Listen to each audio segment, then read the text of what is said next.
Donne, oggi parliamo di donne, le donne dietro un grande personaggio. D'altronde c'è un detto popolare che si dice che dietro un grande uomo ci sia sempre una grande donna. A me non piace moltissimo come detto, perché ritengo che le donne non siano mai dietro l'uomo, semmai a fianco, abbiano un rapporto paritario. Anzi, va detto che diverse volte ci sono state delle donne capaci, intelligenti, argute, che sono riuscite a sopravanzare l'ideale maschile, ad affermarsi come delle personalità molto più forti rispetto agli uomini che accompagnavano. Oggi parliamo di donne, ma non donne qualsiasi. Oggi parliamo delle donne del dittatore italiano per antonomasia, le donne di Benito Mussolini, e scopriremo qualcosa di davvero particolare, di eccezionale, al di là di ogni immaginazione. Prima di addentrarci nel nostro argomento di oggi, vi esorto ancora una volta a pensare all'importanza del tema della sicurezza online, perché se state vedendo questo video o state ascoltando il podcast, lo state facendo attraverso una rete internet. Magari lo state facendo attraverso una rete wifi pubblica che può presentare delle criticità, dei punti di debolezza in cui si infiltrano malintenzionati che potrebbero voler carpire i vostri dati personali o peggio ancora chiedervi un riscatto dopo aver ottenuto in maniera fraudolenta l'accesso ai vostri dati. Come proteggersi?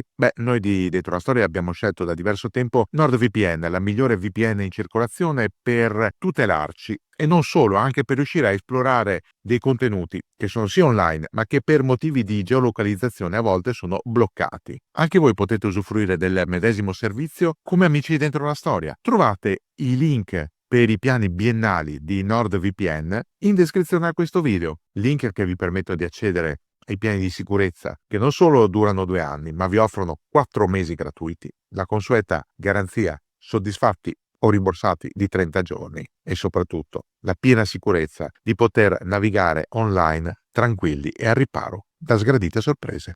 Mussolini e le donne. Quante volte se ne è parlato, quanto è stato detto, anche quanti libri sono stati scritti. Uno dei più interessanti è quello del collega Roberto Festorazzi, Mussolini e le sue donne, per l'editore Pietro Macchione. È un libro di 284 pagine in cui viene approfondito questo rapporto, a volte morboso, tenuto da Mussolini nel corso della sua vita col gentilsesso. Secondo alcuni osservatori, forse non molto attenti, Mussolini sarebbe stato niente più che un predatore sessuale, un uomo ossessionato dal replicare la sua fama di potere e di potenza anche tra le lenzuola. Secondo il collega Festorazzi non è così. Semplicemente Mussolini cercava, sì, appagamento, ma non solo. Cercava accondiscendenza, protezione. Cercava quella figura materna che gli è sempre un po' mancata. Cercava prima di tutto una figura femminile che di volta in volta fosse effettivamente capace,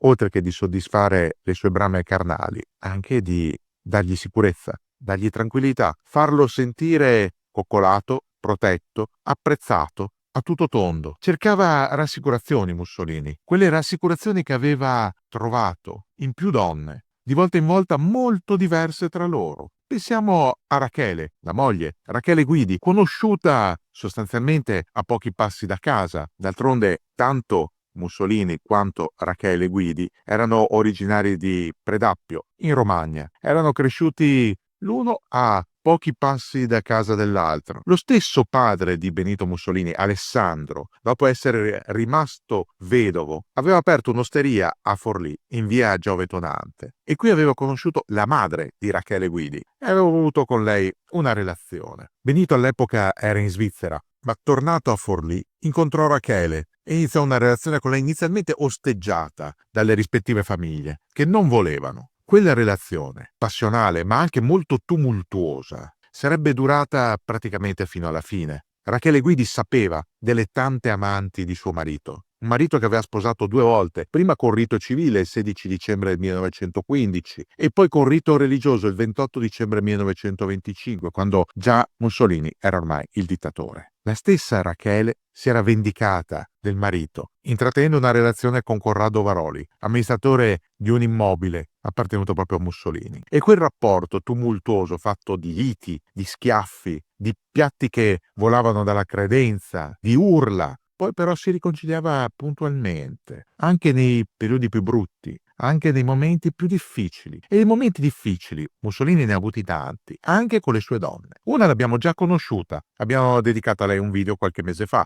Margherita Sarfatti, la donna veneziana di origine ebraica, colta, intelligentissima, capace di introdurre Mussolini nei salotti della buona società italiana dell'epoca. Colei che aveva costruito in pratica il Mussolini politico. Il rapporto con Margherita Sarfatti era un rapporto su più fronti. C'era chiaramente quello sessuale, ma c'era prima di tutto il rapporto con l'alta società, di cui Margherita era l'ambasciatrice, il rapporto con la letteratura, Margherita era anche una fine letterata, e il rapporto con la politica. Molte relazioni politiche di Mussolini erano nate grazie a Margherita Sarfatti. Poi scivolata pian pianino nel dimenticatoio, anche per convenienza, e infine abbandonata a se stessa, ma la sua storia l'abbiamo già raccontata. Ma Margherita non è stata l'unica amante del Duce. Prima di lei c'è stata Ida Dalser, una ragazza trentina, e probabilmente lo scheletro nell'armadio più ingombrante nella storia di Mussolini. Perché? Perché Ida Dalser, finita poi in un manicomio dove morì,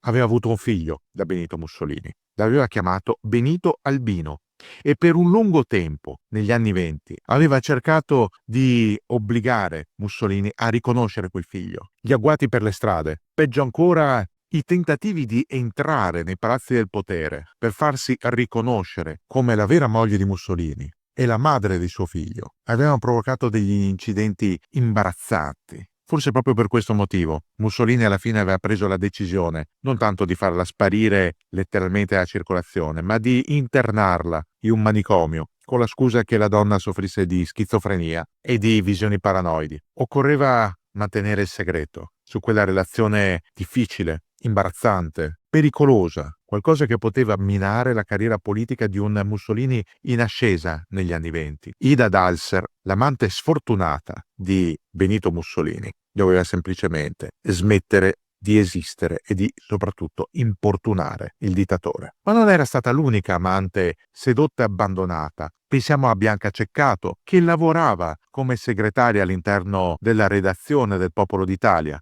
Anche lei, portata a letto da Mussolini, secondo alcuni biografi addirittura vittima di una violenza in redazione. Anche lei avrebbe avuto un figlio, mai riconosciuto. Oppure altre donne, Magda Brard, Alice de Fonseca, Romilda Ruspi, donne che di volta in volta avevano occupato il letto di Mussolini ma in maniera estremamente fugace. Lui le cercava, loro si concedevano, ma poi dovevano sparire, perché in fondo Mussolini, soprattutto dopo il 1929, dopo aver firmato i patti lateranensi col Vaticano, non poteva apparire né in pubblico né nella ristretta cerchia del potere come un poligamo, come un satiro che saltellava da un letto all'altro. Doveva dare di sé un'immagine di uno statista integerrimo, legato alla famiglia, una famiglia numerosa perché Rachele Guidi gli diede ben 5 figli. La primogenita Edda, concepita al di fuori del matrimonio, è riconosciuta solo in seguito. Poi Vittorio, un ragazzo destinato a fare carriera anche nel cinema, ma anche una carriera politica. Quando Mussolini, il padre, venne defenestrato, Vittorio scappò in Germania,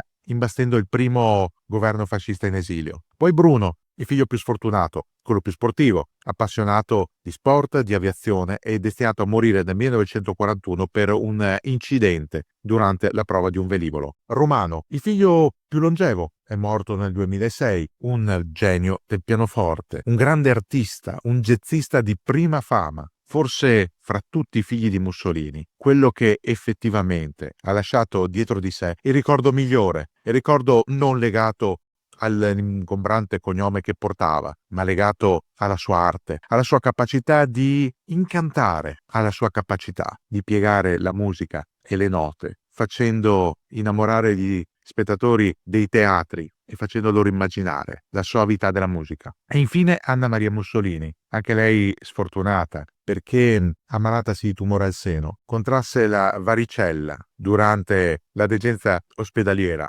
nel 1968 e alla fine morì a causa di una endocardite. Questi erano i figli ufficiali di Mussolini, ma poi ce n'erano altri. Come abbiamo detto, c'era Benito Albino, c'era il figlio di Bianca Ceccato, sparito nel nulla, c'era Elena, la figlia avuta da Angela Curti Cucciati, un'altra delle grandi amanti di Mussolini. Sempre secondo il collega Festorazzi e il suo libro, sarebbero da 8 a 10 i figli avuti da Mussolini al di fuori del matrimonio, molti di questi non riconosciuti o comunque rimasti nell'ombra, proprio perché non si poteva sapere, non si dovevano conoscere i peccati del dittatore. Un dittatore che per dimostrarsi forte, autorevole, rispettato, doveva mantenere estremamente riservati i propri peccatucci personali. E poi c'era lei, Clara Petacci, la donna che avrebbe condiviso fino all'ultimo il proprio destino con Mussolini. Ebbene, dopo aver chiuso sostanzialmente il rapporto con Margherita Sarfatti, Clara Petacci era diventata l'amante ufficiale di Mussolini. Lo sapevano tutti, anche a Palazzo Venezia, lo sapeva anche Rachele, che mal digeriva quel rospo. Mussolini continuava a ricevere la Petacci, pur fatta sposare a Riccardo Federici nel 1934, garantendole protezione, ricchezza e anche degli agi per se stessa e per tutta la famiglia, dando la possibilità ai Petacci di trasferirsi alla Villa Camilluccia, ai Pedici Montemario a Roma, dando loro la possibilità di avere degli agi diversi da tutta l'altra popolazione italiana. All'interno di Villa Torlonia, quella villa che era la residenza di Mussolini, quella villa dove Mussolini sarebbe stato arrestato per ordine del re in seguito alla riunione notturna del 25 luglio del 1943. All'interno di Villa Torlonia c'era l'alcova, il covo d'amore di Claretta e Benito. Una camera da letto con pareti e soffitto ricoperte di specchi, mobili rosa, una stanza da bagno in marmo nero, con una grande vasca mosaicata. Possiamo solo immaginare loro due intenti a coccolarsi, ad amarsi, mentre tutto attorno precipitava. Quando Mussolini perde il potere, quando viene arrestato, chiaramente anche la famiglia Petacci finisce nei guai. La stessa Claretta viene arrestata anche lei il 25 luglio del 43. Liberata l'8 settembre, si trasferisce nel nord Italia, dove ci sono le truppe tedesche, dove si instaura la Repubblica Sociale Italiana. La sua nuova residenza è a Gardone Riviera, poco distante da quella Salò dove Mussolini stabilisce la sede del suo governo. A Gardone Riviera Claretta Petacci non è sola, è sorvegliata giorno e notte da un ufficiale delle SS, Franz Spögler. Questo è il suo nome. Perché? Perché Karl Wolff, il comandante delle SS in Italia, non si fida né di Petacci né di Mussolini. Vuole avere pieno accesso alle informazioni che potrebbero trapelare anche dagli incontri amorosi, giorno e notte. D'altronde le SS non sono nuove a questo genere di operazioni. Il servizio di sicurezza, il Sicherheitsdienst, aveva organizzato molti anni prima a Berlino il celebre Salon Kitty, un bordello di lusso per gli alti ufficiali e i ministri, popolato da prostitute controllate direttamente dal Sicherheitsdienst e con microfoni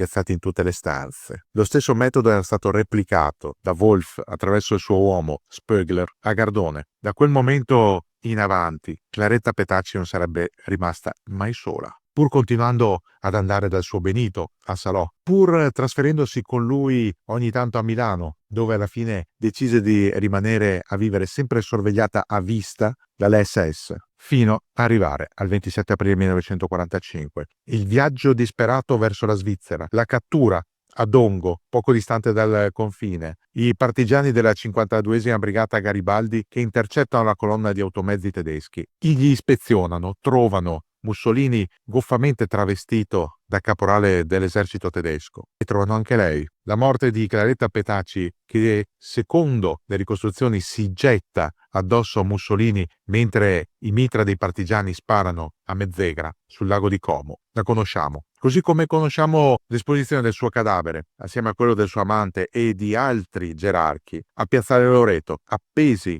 per i piedi alla copertura di un distributore di benzina, dove in precedenza erano stati impiccati allo stesso modo dei partigiani. Claretta Petacci diventa il simbolo, suo malgrado, del vizio del dittatore. Forse è proprio l'esposizione di quel corpo che fa comprendere agli italiani quel segreto inconfessabile di Mussolini, che lo stesso Mussolini aveva tenuto nascosto per oltre 15 anni. Tutte le sue donne, le sue amanti, i suoi rapporti clandestini, tutto ciò che non poteva ammettere in pubblico. In quel momento, con l'esposizione del cadavere di Claretta Petacci, cade un velo carico di ipocrisie. Ma la nostra storia non finisce qui, perché resta lei, Rachele Guidi, che dopo la guerra viene confinata assieme ai figli Romano e Anna Maria a Ischia. Resta lì fino al 1949. Viene autorizzata in seguito a tornare a casa, a Forlì. E da Forlì Rachele Guidi fa la spola inizialmente verso Riccione, verso la Riviera, prendendo la gestione della pensione Roma, dove si fa notare per un piatto di sua invenzione che propone ai turisti, gli spaghetti in camicia nera. Sì, lo so, vi farà sorridere tutto ciò, ma è cronaca, è verità storica. Nel 1957 il governo italiano, con un atto che potrebbe apparire di pura magnanimità, ma che in realtà era frutto di un calcolo politico, cioè della necessità di ottenere i voti esterni del movimento sociale italiano. Dicevamo, il governo italiano decide di consegnare a Rachele Guidi i resti del marito che dopo l'uccisione e lo scempio di Piazzale Loreto era stato sepolto in una tomba senza nome, proprio per evitare le commemorazioni. Rachele decise di inumare i resti di Mussolini a Predappio, solo sostanzialmente vicino, perché lei andò a vivere a Villa Carpena, a Forlì. Da quel momento in avanti, lo sappiamo, Predappio è diventata meta dei nostalgici del fascismo. Rachele Mussolini, fino alla sua morte, non ha mai rinnegato tanto il rapporto col marito quanto la sua fede politica, anche se il suo primo interesse è sempre stato quello di tutelare i figli, quei figli che per lei rappresentavano tutto. Non era riuscita a educarli tutti come avrebbe voluto, non era riuscita a salvare Bruno dall'incidente, non era riuscita a salvare Anna Maria dalla malattia. Si era però disinteressata nei confronti del genero Galeazzo Ciano. Nonostante avesse lui sposato la primogenita, Edda, Rachele Guidi fu contraria a concedere la grazia a Ciano al processo di Verona. Questo provocò una rottura davvero pesante tra la primogenita e la madre, una rottura insanabile. Edda parecchio tempo dopo avrebbe definito la madre il vero dittatore di casa. Avrebbe detto: mio padre sì, aveva modi duri, difficili, ma chi davvero in casa comandava con pugno di ferro era mia madre, Rachele. Rachele Guidi si spegne nel 1979, il 30 ottobre 1979 appunto, e dietro di sé, facendosi inumare nella cripta familiare del cimitero di Predappio, lascia il ricordo forse dell'unica donna, non che ha saputo amare, ma che ha saputo comprendere fino in fondo Benito Mussolini. Non aveva avuto le aspirazioni della Dalser,